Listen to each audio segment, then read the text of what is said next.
Hello student, आप सभी का स्वागत है एसएस मैथ्स एकेडमी में। और आज के इस वीडियो में हम डिस्कस करने जा रहे हैं बच्चों, equations reducible to a linear equations in two variables. देखिए बच्चों, हमारे पास कुछ ऐसे इक्वेशंस आ जाते हैं जिन्हें हम रिड्यूस कर सकते हैं pair of equations in two variables form में, और वो बहुत ही सिंपल कैटेगरी होती है जिसे हम लोग अब डिस्कस करने वाले हैं। बट ये न्यूमेरिकल अगर आप बिना प्रैक्टिस किए, बिना डिस्कस किए डायरेक्टली सॉल्व करने के लिए ले लेते हो तो ये काफ़ी डिफिकल्ट हो सकता है आपके लिए जानना। चलिए डिस्कस करते हैं प्रॉपर वे में। देखिए बच्चों, फर्स्ट इक्वेशन है 4/x + 5/y = 7 और सेकेंड इक्वेशन है 3/x + 4/y = 5। अगर आप इसे प्रॉपरली नोटिस करें तो ये एक नॉन लीनियर इक्वेशन है, और हम जिस चैप्टर को डिस्कस कर रहे हैं वो है बच्चों लीनियर इक्वेशन, जहां पर x का या y का पावर स्ट्रिक्टली 1 होना चाहिए।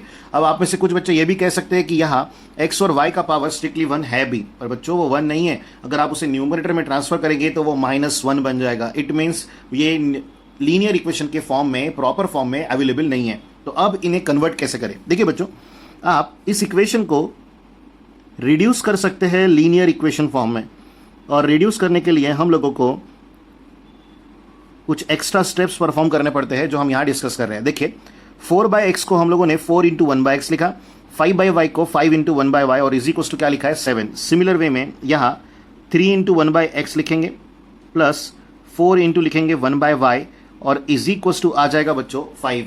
ध्यान रखिएगा, आप लोगों के पास जो दोनों इक्वेशन अवेलेबल है वो एक ही फॉर्म के होने चाहिए।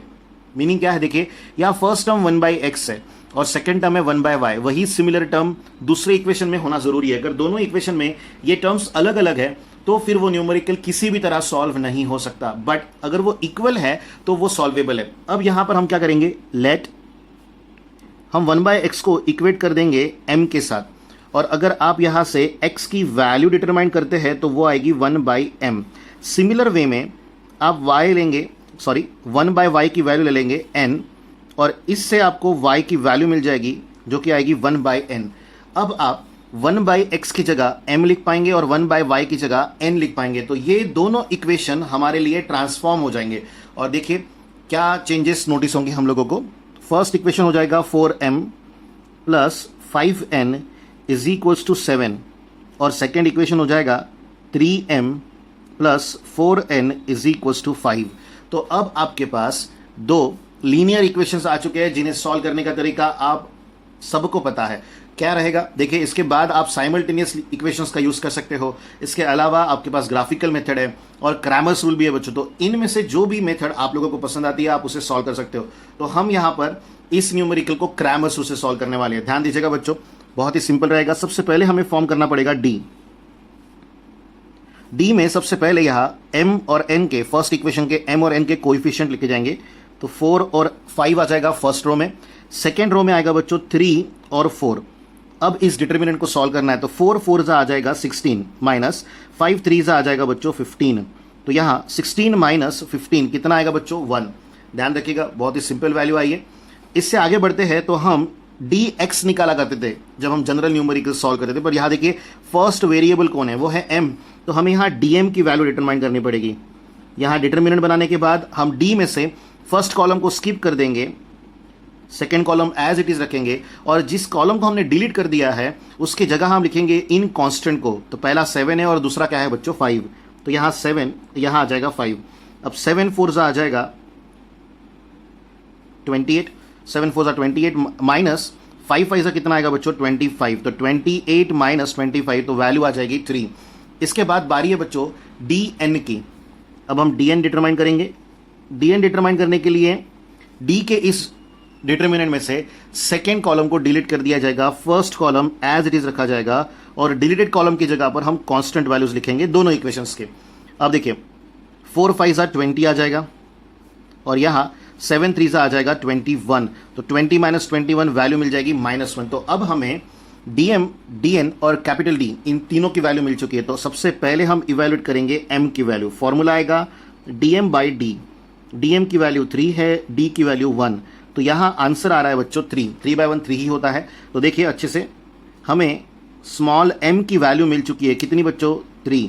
अब देखिए हम यहाँ पर x और y की वैल्यू सर्च कर रहे हैं, तो m की वैल्यू आने के बाद अगर आप इस फॉर्मूले का यूज करते हैं जहां पर x is equal to 1/m लिखा हुआ है तो आपको x की वैल्यू भी मिल जाएगी। तो इमीडिएटली इसके नीचे हम x डिटरमाइन कर लेते हैं बच्चों, जिसकी वैल्यू 1/m है यानी 1/3 है। तो हमारे फर्स्ट अननोन की वैल्यू आ चुकी है, वो है x, वैल्यू है बच्चों 1/3। चलिए अब आगे बढ़ते हैं और जानते हैं n की वैल्यू कैसे डिटरमाइन करेंगे। तो n इज इक्वल टू आएगा बच्चों dn/d। n की वैल्यू आई हुई है -1 डिवाइड बाई 1, तो हमें -1 ही वैल्यू मिली है बची हुई। तो स्मॉल n की वैल्यू आ चुकी है -1। अब n क्यों क्या कहा था, n y की वैल्यू से रिलेट करता है, तो y इज इक्वल टू था 1/n और n की वैल्यू -1 है, तो हम यहाँ लिखेंगे 1/-1। तो सिंपल वे में हमें y की वैल्यू मिली है बच्चों -1। तो इस तरह हम लोगों ने इस न्यूमेरिकल का फाइनल आंसर बना लिया है बच्चों, जो हम लोगों ने अभी डिस्कस किया। और इस इक्वेशन को ध्यान रखिएगा, हम लोगों ने खुद रिड्यूस करवाया था in the form of linear, इसलिए इस टॉपिक का नाम क्या है, equations reducible to a pair of equations in 2 variables. और ध्यान रखिएगा, हम लोगों ने ये जो दोनों इक्वेशंस बनाए थे, ये इन 2 इक्वेशन से ट्रांसफॉर्म करके बनाए थे। लेट किया था 1/x को m और 1/y को n, तभी वो कन्वर्ट हो पाए थे लीनियर इक्वेशन फॉर्म में, और हम वहां पर क्रैमर्स रूल, जिसे आप डिटरमिनेंट मेथड कहते हो, वो भी यूज कर पाए थे। तो चलिए आगे बढ़ते हैं और जानते हैं इसी तरह के और कुछ न्यूमेरिकल्स को। तो ये रहा बच्चों हमारा सेकेंड न्यूमेरिकल। देखिए, अगर आप इस न्यूमेरिकल को क्रॉस मल्टीप्लीकेशन करके भी सॉल्व करते हो तो x-1 और y-2 आपस में मल्टीप्लाइड आ जाएगा, जो एक लीनियर इक्वेशन के फॉर्मेशन को टोटली ब्रेक कर देगा, क्योंकि वहां नॉन लीनियर कंडीशंस आ जाएंगे, क्योंकि x और y हमें मल्टीप्लाइड कभी भी नहीं चाहिए किसी लीनियर इक्वेशन में। इस बात का ध्यान रखिएगा, क्योंकि हम लोगों ने फर्स्ट डे के ही वीडियो में जान लिया था कि what is the meaning of linear equation. जिस इक्वेशन में वेरिएबल का पावर स्ट्रिक्टली 1 होता है और जहां 2 वेरिएबल होते हैं उसे हम लीनियर कहते हैं बच्चों। तो वही रूल आप पकड़े रखिएगा। अब इस टाइप का न्यूमेरिकल कैसे सॉल्व होगा, देखिए यहां पर x-1 है, y-2 सेकेंड इक्वेशन में भी सेम डिनोमिनेटर्स है, तो हम जो प्रोसेस अभी डिस्कस कर रहे थे वो यहां अप्लाई भी कर सकते हैं। देखिए 5 इंटू आ जाएगा 1/x-1, देन प्लस 1 आ जाएगा y-2 इज इक्वल टू आ जाएगा 2, then 6 into 1/x-1 -3 into 1/y-2 is equal to आ जाएगा 1। ध्यान दीजिएगा बच्चों, अब हम यहां लेट करेंगे 1/x-1 को कोई और एलिमेंट ले लीजिए, p ले रहे हैं हम यहां पर, देन 1/y-2 को हम q ले लेते हैं। देखिए अब इन दोनों इक्वेशन को याद रखिएगा, हमारे इक्वेशन ट्रांसफॉर्म हो रहे हैं, तो यहां आ जाएगा 5p plus q is equal to 2, और हमारा सेकेंड इक्वेशन आ जाएगा 6p minus 3q is equal to 1। और इसे भी सॉल्व करने के लिए हम अब तक की सबसे सिंपल मेथड जो हमने डिस्कस की है उसी का यूज कर रहे हैं, वो है बच्चों क्रैमर्स रूल, जिसे आप डिटरमिनेंट मेथड भी कहते हो। तो सबसे पहले हम लेंगे d। देखिए d फॉर्म करना है तो हमें p और q के कोएफिशिएंट लिखने हैं। तो फर्स्ट रो आएगी 5 1, सेकेंड आएगी 6 -3। अब इसे सॉल्व कर लेते हैं बच्चों। तो देखिए 5 3 15 होगा, बट 3 निगेटिव है इसलिए माइनस साइन आएगी, देन -6 1 6, तो ये आ गया बच्चों 21, निगेटिव 21। देन बारी है डी पी की, क्योंकि पहला एलिमेंट हमने पी लिया था। अब पी डी के इस डिटरमिनेंट में से हम लोगों को फर्स्ट कॉलम डिलीट कर देना है, second column as it is रखना है, और जो डिलीट किया है वहां पर लिखना है ये कांस्टेंट। यहाँ 2 है बच्चों और यहाँ है 1, तो यहाँ हम 2 लिखेंगे, 1 लिखेंगे, इज इक्वल्स टू। अब सॉल्व कीजिए, इसे क्या आएगा, देखिए 2 3 6, तो निगेटिव 6 माइनस 1 1 1, तो ये आ जाएगा बच्चों -7। देन हम आगे बढ़ेंगे तो डी क्यू आएगा। डी क्यू में हम लोगों को डी में से first column as it is रखना है और सेकेंड कॉलम डिलीट करके वहां कांस्टेंट लिख देना है। तो 5 1 सा क्या आएगा बच्चों 5, 6 2 सा क्या आएगा 12, पर बीच में रहेगी माइनस साइन, तो 5 - 12 आ जाएगा -7। अब बारी है पी और क्यू के फॉर्मूले को यूज करने की। तो देखिए पी का अगर फॉर्मूला यूज करे तो वो आएगा dp/d। dp -7 वैल्यू है, p की वैल्यू -21 है, माइनस माइनस कैंसिल, और वो रिड्यूसेबल है तो यहाँ 1/3 आ जाएगा। ये p की वैल्यू है, इसे हम यहीं पर असाइन कर रहे हैं और बाद में उसे यूज करेंगे to get the value of x। Similarly अब हम q निकालेंगे तो यहाँ आएगा बच्चों dq/d। अब देखिए dq की वैल्यू कितनी है, वो भी -7 ही है, d वही रहेगा, -21 ये कैंसिल, अगेन हमें 1/3 मिला है। q की वैल्यू कोइंसिडेंटली हमें 1/3 ही मिली है। ध्यान रखिएगा हमेशा ऐसा नहीं होगा, इस न्यूमेरिकल में ऐसा हो रहा है, ठीक है। अब देखिए बच्चों p क्या है, देखिए यहाँ 1/x-1 इज इक्वल टू लिखा हुआ है p, तो अब इसे यूज करने की बारी है। सिमिलर वे में हम q का भी यूज करेंगे। तो चलिए आगे बढ़ते हुए डिस्कस करते हैं। Now 1/x-1 is equals to p लिखते हैं। तो p क्या है हमारा 1/3, तो आप p की जगह 1/3 लिख दीजिए। तो देखिए हमें 1/x-1 इज इक्वल्स टू 1/3 मिला है। अगर इसे आप सॉल्व करते हो तो x-1 इज इक्वल्स टू आ जाएगा 3। अब इस -1 को राइट साइड ट्रांसफर कर दीजिए, -1 हो जाएगा +1, तो यहां आ जाएगा 3 + 1, जिसे हम x इज इक्वल्स टू कह देंगे बच्चों 4। तो ये हमारे x की वैल्यू आ चुकी है जो हमने p के हेल्प से डिटरमाइन की है। सिमिलर वे में अब हमें q की वैल्यू का हेल्प लेते हुए चलना है। तो हमें क्या पता है, देखिए 1/y-2 को हमने q लिया था, q की वैल्यू 1/3 है। सिमिलर प्रोसेस फॉलो कीजिएगा बच्चों, कोई भी चेंज करने की जरूरत नहीं है। अब ये भी और ये दोनों टर्म रेसिप्रोकल लेने के बाद ऐसे लिखेंगे y-2 इज इक्वल्स टू 3। अब ये -2 राइट साइड जाने दीजिए, तो y इज इक्वल्स टू क्या दिखेगा बच्चों 3 + 2। फाइनली हमें y की वैल्यू मिल जाएगी 5। तो अब देखिए हमें x और y दोनों की वैल्यू मिल चुकी है। तो इतना ही सिंपल न्यूमेरिकल होता है जो हम लोगों ने इससे पहले पढ़ा है, बट न्यूमेरिकल दिखने में ही इतना बड़ा होता है बच्चों, जो साइकोलॉजिकली हमें प्रेशराइज कर देता है कि हम कैसे सॉल्व करें इसे। तो आज के बाद कभी भी साइकोलॉजिकली प्रेशराइज ना हो और इस टाइप के न्यूमेरिकल जरूर सॉल्व करें। चलिए आगे बढ़ते हैं और जानते हैं बच्चों थर्ड न्यूमेरिकल को। देखिए ये न्यूमेरिकल देखकर ही आपको पता चल रहा होगा कि बहुत ही हटके न्यूमेरिकल है। अब तक जो एक कंफर्ट जोन आ चुका है हमें उसे ब्रेक करने के लिए ही ये न्यूमेरिकल, और इसके बाद वाला और भी डिफिकल्ट है बच्चों। ध्यान दीजिएगा, प्रीवियस दोनों न्यूमेरिकल्स में हम लोगों ने x का और y का सेपरेशन देखा है, बट यहां आप देख पा रहे हो x और y, x - y, x + y, इस तरह का एक एक्सप्रेशन बनाकर हम लोगों को यहां दिया गया है। बट इंपॉर्टेंट क्या है, देखिए ये फर्स्ट टर्म है x - y, यही टर्म यहां पर है सेकेंड इक्वेशन में, देन x + y, और यही टर्म यहां पर है फर्स्ट इक्वेशन में। और बच्चों यही हमारे लिए इंपॉर्टेंट है, टर्म सेम होना जरूरी है, और जैसे ही वो सेम हो जाएगी हम उसे कोई भी एक कांस्टेंट असाइन कर पाएंगे। तो हम वही प्रोसेस शुरू कर रहे हैं, ध्यान रखिएगा। देखिए फर्स्ट इक्वेशन 4 × 1 लिखा जाएगा x - y, देन प्लस 1 आ जाएगा x + y, इसे भी ब्रैकेट में ले लेते हैं, इज इक्वल टू आ जाएगा 3। Second equation 2 × 1/x - y minus 3 × 1/x + y, और इज इक्वल टू आ जाएगा 5। देखिए बच्चों आप जैसे लेट करते आ रहे थे वैसे ही यहाँ पर लेट कीजिए, कोई भी नया काम परफॉर्म करने के बारे में ना सोचें। तो इसे हम नाम दे देंगे p। अब देखिए ये जो टर्म आपके पास आई है इसे आप यहीं पर ट्रांसफॉर्म कर लीजिए अच्छे से, तो क्या आंसर आता है देखते हैं।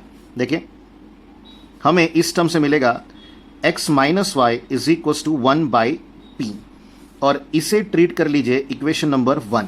सिमिलर वे में 1/x + y को आप असाइन करेंगे q, जिससे आपको x + y is equal to मिलेगा 1/q, और इसे आप इक्वेशन नंबर 2 ट्रीट कर लेंगे। अब ये दोनों इक्वेशन ट्रांसफॉर्म हो जाएंगे। देखिए क्या आएगा, देयरफॉर पहला आ जाएगा 4p, देन आ जाएगा q इज इक्वल टू 3। आगे बढ़ेंगे तो यहाँ आ जाएगा 2p - 3q is equal to 5। और अब हमारी नॉर्मल प्रोसेस जो हम यूज करते हैं उसी को फॉलो करेंगे।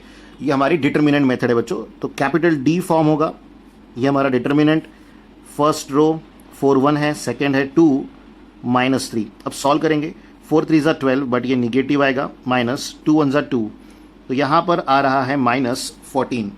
इससे आगे बढ़ते हैं तो हम DP के लिए एक डिटर्मिनेंट फॉर्म करेंगे, जिसमें से जो हमारा D नजर आ रहा है उसमें फर्स्ट कॉलम डिलीट करके सेकंड कॉलम को एज इट इज रखेंगे, और डिलीटेड कॉमन कॉलम की जगह हम लिखेंगे इन कांस्टेंट्स को। तो पहला है 3 और दूसरा है बच्चों 5, तो ये 3 3 = 9, -9, 5 1 = 5, यहाँ -5 आ जाएगा। अगेन ये वैल्यू -14 है बच्चों। अब बारी है DQ की। DQ के लिए भी हम लोगों को डिटर्मिनेंट फॉर्म करना पड़ेगा। D का first column as it is, second column delete करके वहां हम लिखेंगे कांस्टेंट वैल्यूज को, दोनों इक्वेशन की, एक है 3 और एक है 5। अब यहाँ देखिए 5 4 = 20 -3 2 = 6, तो ये वैल्यू आ रही है 14। तो अब हमें D, DP और DQ की वैल्यू मिल चुकी है, तो बड़े आसानी से अब हम P की वैल्यू पता कर पाएंगे बच्चों, वो है DP/D, यानी -14 - -14, तो हमें 1 मिल गया है। देखिए अब ध्यान दीजिएगा P की वैल्यू हमें मिल चुकी है 1। इससे आगे बढ़ेंगे तो अब Q इवेल्यूट होगा, जिसके लिए फॉर्मूला यूज होगा DQ/D। DQ है हमारा 14 और D है -14, तो यहाँ आ जाएगा -1। अब सिंपल Q को डिक्लेयर कर देंगे, और आप देखिए अब हमारे पास P और Q दोनों की वैल्यू आ चुकी है और इन दोनों वैल्यूज को हम सब्स्टिट्यूट करेंगे इक्वेशन नंबर 1 और 2 में। तो यहां हमें अलग अननोन वाले और 2 इक्वेशन मिल जाएंगे जिन्हें हमें फिर से साइमल्टेनियस की प्रोसेस से सॉल्व करना पड़ेगा। तो चलिए डिस्कस करते हैं आगे का सॉल्यूशन। तो यहां हम लिखेंगे बच्चों सब्स्टिट्यूटिंग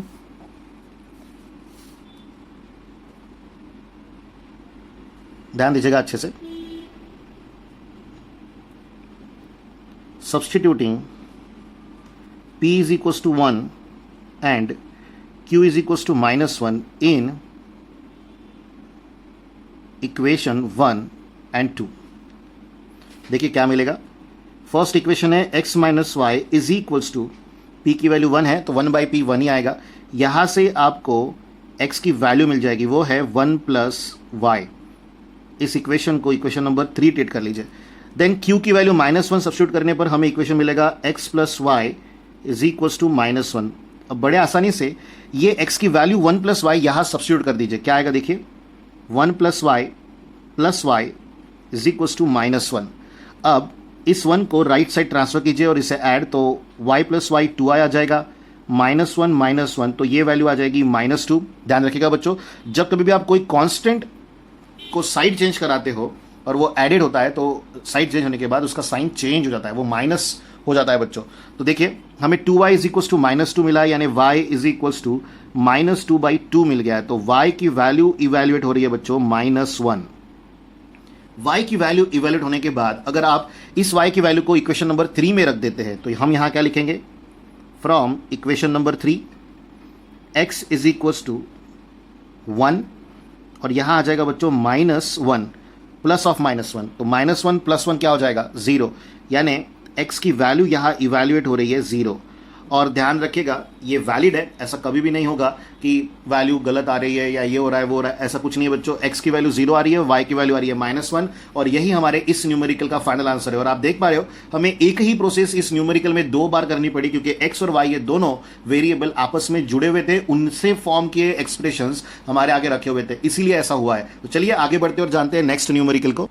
तो देखिए बच्चों ये रहा हमारा नेक्स्ट न्यूमेरिकल और ये भी देख के आपको पता चल रहा होगा कि डिफिकल्ट है। तो चलिए डिस्कस करते हैं इस न्यूमेरिकल को। देखिए फर्स्ट टर्म है 1/3x plus y, then plus 1/3x minus y is equals to है बच्चों 3/4। आप देखिए यहाँ पर 2 है, यहाँ पर भी 2 है और यहाँ पर है 8। तो अगर हम इस इक्वेशन को 2 से मल्टीप्लाई कर देते हैं तो क्या होगा, देखिए फर्स्ट टर्म नजर आएगी 1/3x plus y minus 1/3x minus y और राइट साइड में आ जाएगा -1/4। थोड़ा इक्वेशन रिड्यूस हो गया बच्चों। अब हम लेट करेंगे 1/3x plus y is equals to p, जिससे हमें क्या मिलेगा 3x plus y is equals to 1/p और इसे आप इक्वेशन नंबर 1 ले सकते हो। इसके बाद है 1/3x माइनस वाई, जिसे हम लेट करेंगे q, तो 3x माइनस वाई की वैल्यू हमें मिल जाएगी 1/q, जिसे आप इक्वेशन नंबर 2 टिक करेंगे। अब ध्यान दीजिएगा अच्छे से, इस इक्वेशन में हमें p plus q is equals to 3/4 ऐसी वैल्यू मिलनी है और सेकेंड इक्वेशन में p minus q is equals to -1/4। अगर आप इन दोनों इक्वेशन को ऐड कर लेते हैं तो q डायरेक्टली कैंसिल होते दिख रहा है बच्चों। तो चलिए अब इसे सॉल्व करते हैं अच्छे से और यहाँ हम नॉर्मल मेथड का यूज़ कर रहे हैं। मेथड ये है कि इस इक्वेशन को आप स्मॉल a ट्रीट कर लीजिए और इस इक्वेशन से p की वैल्यू बना लीजिए, वो है -1/4 प्लस q और इसे ट्रीट कर लीजिए इक्वेशन नंबर b। अब आप इक्वेशन नंबर b के इस p की वैल्यू इक्वेशन नंबर a में सब्स्टिट्यूट करेंगे, तो हम यहाँ लिखेंगे substituting small b in small a। देखते हैं वैल्यू क्या आएगी बच्चों, ध्यान दीजिएगा अच्छे से। p की जगह आ जाएगा -1/4 plus q is equals to 3/4। इस -1/4 को राइट साइड में ट्रांसफर करेंगे और q प्लस q हमारे लिए हो जाएगा 2q, तो यहाँ आ जाएगा 3/4 प्लस 1/4, तो यहाँ आ जाएगा बच्चों 1। तो देखिए 2q की वैल्यू आ रही है 1, यानी q की वैल्यू हमारे लिए आ गई है 1/2। और अब बारी है बच्चों p के वैल्यू की, तो इस वैल्यू को अगर आप यहाँ सब्स्टिट्यूट कर देते हैं इक्वेशन नंबर बी में तो हमें p मिल जाएगा। तो हम यहाँ लिखेंगे from small b p is equals to -1/4 + 1/2। तो हमें p मिल रहा है बच्चों, ध्यान रखिएगा 1/2 - 1/4 ये 1/4 ही होता है। तो हमें p की वैल्यू मिल चुकी है कितनी, 1/4। पर बच्चों p और q ये जो दोनों वैल्यूज आई है, अब इन्हें हमें सब्स्टिट्यूट करना पड़ेगा इक्वेशन नंबर 1 और 2 में। और q ये बात आप जानते हो, क्योंकि हमें x और y की वैल्यू डिटरमाइन करने के लिए कहा गया है, क्योंकि ये topic equation reducible to linear equation से बच्चों। चलिए आगे बढ़ते हैं। तो अब हम यहां लिखेंगे putting q is equals to 1/2 in equation 2। वैसे तो हमने पहले p लेना चाहिए था, लेकिन हमने q पहले डिटरमाइन किया है, तो हम q से ही काम आगे बढ़ा रहे हैं। तो इक्वेशन क्या आएगा बच्चों, देखिए 3x - y is equals to, वहां 1/q है, q की वैल्यू खुद फ्रैक्शन में है, तो वो 1/1/2 आएगा। और डिनोमिनेटर को हम कहते हैं बच्चों न्यूमरेटर, तो यहां आ जाएगा 2। तो अब सिंपल वे में हमें एक इक्वेशन मिला है 3x - y is equals to 2। यहां से आप 3x की वैल्यू भी डिटरमाइन कर सकते हो, जिससे हमें काफ़ी हेल्प हो जाएगी। तो यहां आ जाएगा 2 + y। तो आगे देखिए बच्चों, इसे इक्वेशन नंबर 3 ट्रीट कर लीजिए। अब आगे हमारे पास है p की वैल्यू, तो putting p is equals to 1/4 in equation number 1। तो हमें क्या मिलेगा, देखिए बच्चों 3x + y is equals to 1/1/4। और अगेन ये 4 कहाँ चला जाएगा, ऊपर। तो इक्वेशन क्या मिला हमें, 3x + y is equals to 4, जिसमें से आप देखिए हमारे पास इस 3x की वैल्यू अवेलेबल है, वो कितनी है, 2 + y। तो सब्स्टिट्यूट कर दीजिए, यहाँ आ जाएगा 2 + y इज इक्वल्स टू 4। अब सिंपली हमें दिखाई दे रहा है कि ये 2 कांस्टेंट है, तो हम राइट साइड भेजेंगे, y + y 2y हो जाएगा। तो यहाँ हमें 2y इज इक्वल्स टू मिला है 2, जिससे हम वैल्यू डिटरमाइन करेंगे बच्चों किसकी, y की, और वो आने वाली है 1। और उस 1 वैल्यू को हम इस इक्वेशन में डालेंगे to get the value of x। तो देखिए बच्चों, हमें y की वैल्यू क्या मिली, 1। कैसे मिली अगर ये जानना है तो देखिए, हमारे पास 2y इज इक्वल्स टू 2 था, तो आपने y इज इक्वल्स टू 2/2 किया, जिससे वैल्यू मिली हमें 1। वही वैल्यू हमने यहाँ एज अ डिक्लेरेशन ले ली है। और अब हम इस y की वैल्यू को सब्स्टिट्यूट करेंगे बच्चों in equation number 3। So putting y is equals to 1 in equation, क्या आएगा बच्चों, 3। सो हमें क्या मिलेगा, 3x is equals to y + 1 is equals to, शायद y + 2 था बच्चों, तो 1 + 2 यहाँ आ जाएगा 3। तो हमें 3x इज इक्वल्स टू मिला है 3। सो x इज इक्वल्स टू क्या मिला है बच्चों, 1। तो ये रही हमारे x की वैल्यू जो कि 1 है। तो इस तरह हम लोगों ने न्यूमेरिकल्स को सॉल्व होते हुए देखा इस टॉपिक के। और आप इस टॉपिक के सभी न्यूमेरिकल को ट्राई करें अच्छे से। और अगर आपको कोई भी डिफिकल्टी आती है तो आप हमें कमेंट बॉक्स में लिख के ज़रूर बता सकते हैं बच्चों। और अगर आपको हमारा वीडियो पसंद आया है तो वीडियो को लाइक करें, शेयर करें और चैनल को सब्सक्राइब करना ना भूलें। Thank you students.